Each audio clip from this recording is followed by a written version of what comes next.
Hello everyone, it's Takersubita2 here, and for today, welcome back to another video of the topic of Multiversus, and today I'm going to be talking about my personal thoughts and opinions of the second season for Multiversus. The second season has been out for almost 2 weeks, and with the addition of Samurai Jack and the upcoming edition of Beetlejuice, some tend to say that the second season is a vast improvement from its relaunch back in May of 2024, because let's be honest, this first season of this relaunch wasn't exactly great for newcomers, but this one felt like an interesting improvement. But the question is it truly an improvement to Multiversus as a whole? Well, let's kind of get through it. And so that, before we start, I just need to mention that this is also my thoughts and opinions about this. If you want to agree with me, then that's fine by me. But with that, let's not waste time and let's go and review and discuss the second season of Multiversus.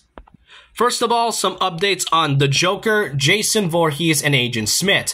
Two of the characters, Jason and Agent Smith, have now been added to the fighter shop. While Joker has pretty much been in the shop for a while, he was considered in its relaunch a new fighter. You see, according to the patch notes when it came out, Joker's pricing for fighter currency, which by the way, it is very scarce and kind of hard to get if you're pretty much a newcomer. Joker's price has been lowered from basically 6,000 fighter currency to 3,000, given the fact that he was considered a new fighter when it relaunched, and now it's been like over 2 months at this point, and now Joker has now been improved to just simply 3,000. So if you had bought Joker with the 6,000 fighter currency, then I apologize, because the other 3,000, yeah, you're likely not going to get that back. Jason and Agent Smith have been added to the shop though. Unfortunately, if you hadn't completed the Rift events for Agent Smith or got the Battle Pass for free as a beta player, then unfortunately you are not able to play as Jason or Agent Smith as long as you pay 6,000 fighter currency just for those two characters. I didn't get Agent Smith during the Rifts, unfortunately, so I had to get him with the 6,000 fighter currency, but I mean, I gotta at least try him out, if anything. I was lucky to get Jason, but I definitely feel bad for newcomers that didn't get the Battle Pass for Jason at all, so they might have to spend 6,000 or, like, you know, actual money in order to get these two characters alone. And for the Joker, yeah, I bought those 6,000 and I won't be getting the other 3,000 back, but hey, it is what it is. But hey, those are the characters that have been in Season 1 for a while. What about the new addition? Well, first up, the only one we have so far is Samurai Jack. And surprisingly, according to the fighter's characters, you know, classes, Samurai Jack is considered a bruiser, which I do find surprising given the fact that with his katana, he would make sense more as an assassin. Finn also makes sense since he has a sword and doesn't really fight like a bruiser, unlike Jake, but Samurai Jack as a bruiser definitely feels a bit more surprising, if anything. I was expecting Agent Smith to be a tank though, but hey, I don't mind. But how does Samurai Jack play? Well, personally, I really like Samurai Jack's moveset. It's pretty simple, which, okay, I mean, that's kind of goes with a lot of characters, but Samurai Jack's gameplay is pretty unique. Most of the time, he does a lot of slashes with his katana, but when his focus meter comes up, which that is a part of his mechanic, he then does a lot more stronger attacks, and his side special has now been changed significantly, along with some more powerful knockbacks. So yeah, while Samurai Jack is a character with a pretty simple moveset, he's definitely fun to play. But at the first time when I first tried Samurai Jack, I'm not gonna lie, I felt like he was kind of a weird character to start with, especially with how he moves. But overall, he's definitely a pretty cool character as of right now.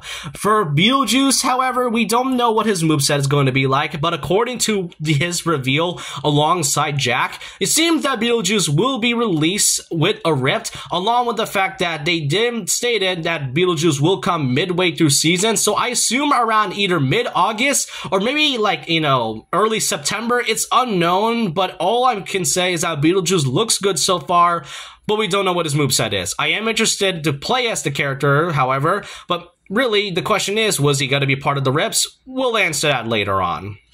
Though I do kind of find it weird how Beetlejuice already has a costume variant for this very specific event, which, by the way, let's talk about the events in this one, because first of all, these two events right here, the Multiversus games and also the Circuit Drone, events are all exclusive and will be lasting for about a few days. Multiversus games has ended for like a few days by now, but the thing about what I find bothering about these two events is that there are specific missions dedicated to these two events, but what I don't get is that once you finish these missions, you would expect a refresh and get a bunch of new missions for, you know, more of this. But for some strange reason, it wasn't the case whatsoever. And I don't know why, and I don't know what's the point of the refresh system for these two events if we're not gonna get any new missions to begin with. But hey, if you do manage to fill up any of these bars, then you'll be getting two specific types of currency. For the Multiversus games, you'll be able to get medals, which is a currency that are able to buy either costumes or, more notably, characters like fighters that you have not unlocked yet, like Arya Stark, Marvin the Martian, Finn, and Tom and Jerry, and especially LeBron James. And like, you know, those are like great examples. And honestly, I like that type of addition. Yeah, sure, you likely have to grind a bit more, which, okay, that is another big issue about this game still. It has a bit of grinding that you really have to go through, which I don't mind a bit of grinding every now and then in my games, but when it comes to multiverses, and specifically these two events, definitely might take a while to get into the big slot in order for you to get these types of currency. But hey, it's easy for you to get these fighters now without having to pay 3,000 fighter currency for any of them. Now, for those that were worried about the prestige, thankfully, the prestige items like the Batman Who Laughs, the Beach Bash Harley Quinn outfits, and some other emotes, all of which will be staying from, you know, it'll still stay forever. So if you are getting more costumes and are still gaining prestige, then you don't have to worry. You can still get a lot more costumes, save up, and are able to get any type of outfit you wish to be. I'm still trying to save up in order to get the Batman Who Laughs Joker, but I truly want to get Wonder Woman 1984. It's a really cool skin, and I am glad that the prestige items from season 1 still stays, and that's what I am happy about. Now, what about the rips? Did the rips improve over time?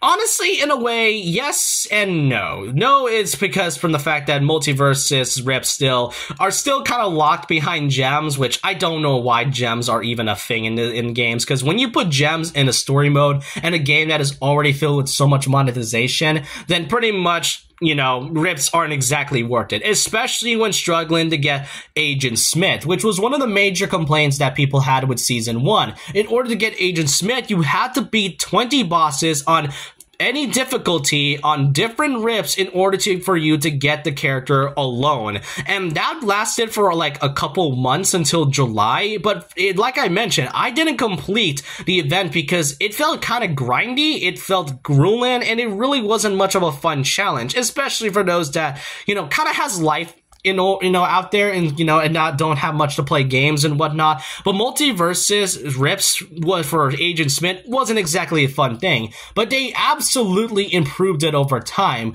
With the Path of the Samurai, you are able to get a lot more XP, some gem experience, and more notably, a medal at the very end of it. And yeah, it is in a very specific difficulty, but even then, Multiversus in this one is, and its rips have vastly improved, and thankfully, they did stated they will stay away from character reps events, which thank goodness I do not want to deal with another Agent Smith, which is kind of why people were really doubting about Beetlejuice's addition, because you have to play the rips in order to get Beetlejuice, but thankfully that's not the case, and I am glad about that. We also got a few new things, such as the additional stages and also ranked mode as well. Ranked mode I had tried for a bit. It's definitely a nice reward, and I do kind of find it a shame though that all of these skins are only exclusive to Samurai Jack. I do wish there were other ranked exclusive skins for other characters aside from Jack, but hey, maybe in the season 3 we will likely see more character related skins that isn't just based off the main focus of that said season, but really we don't know at this point. But I also like these brand new medals and cosmetics right here. I do like the diamond one in my opinion. We also got the additional new stages, such as the Water Tower, and technically the Titan Tower. The Titan Tower hasn't been added yet at all. I mean, yes, it's in the game as part of the rips, but it's not exactly playable or even shown at any point, but the water tower, it's definitely great to see this one. Again, I wasn't really sure if we get to see it, but who knows? The water tower is great. I like the Easter eggs and whatnot, but what about the battle pass? I think that was one of the major points about this game. Well, aside from the additional Samurai Jack, you get more cosmetics and different outfits and items, with the last edition being a Jack exclusive skin, being Old Jack based off from his appearance from Season 5, which I pretty much adore.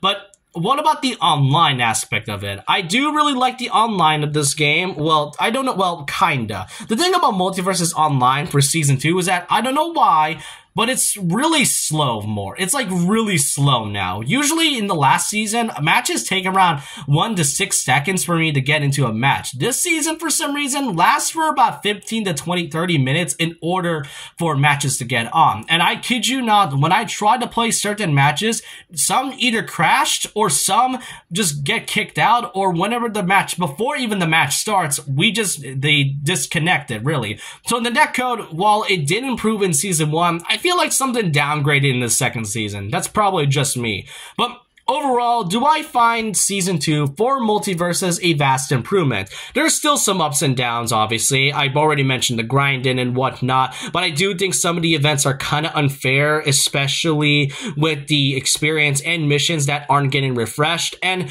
characters like Jason and Agent Smith, I mean, they've been in the first season for a while now, and I don't know why they're considered new characters in the shop and cost 6,000 when they could have just been easily 3,000. It would have been much easier, but hey, it is what it is, and I do kind of find it, you know, kind of a shame for Joker to be cutting to 3,000 from his, you know, 6,000 currency price. But yeah, there is a few things. I do like the gameplay for Samurai Jack, and I think the rips have been a huge improvement from the last one. But overall, let me know your thoughts and opinions down below about what you all think about Multiversus Season 2. And so with that, leave a like, comment, subscribe, hit the notification bell for more videos, follow my Twitter, and I'll see you guys next time. And remember this, once a legend, always a legend.